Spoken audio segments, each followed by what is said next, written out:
மனோ, உங்களுக்கு இந்த மண்டபத்துல தான் கல்யாணமா?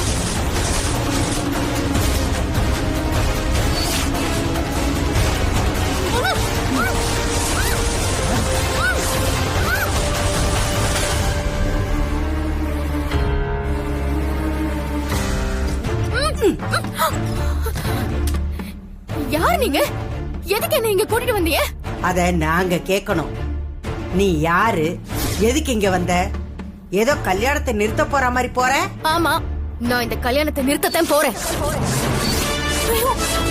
உனக்கு என்ன பைத்தியமா? நடக்கிற கல்யாணத்தை நிறுத்த போறேன்னு சொல்லிட்டு இருக்க? நீ யாருடி முதல்ல? இந்த கல்யாணம் நடக்கவே கூடாது. ஓடி. என்ன பேசிட்டு இருக்கல? கல்யாணத்தை நிறுத்த முந்திக்கிட்டு போற? அப்படி மனோ உனக்கு என்னதான் பண்ணா? அவன் யாரடி உனக்கு? மனோ கிட்ட எனக்கு எல்லா உரிமையும் இருக்கு. ஏன்னா நான் அவங்களோட பொண்டாட்டி.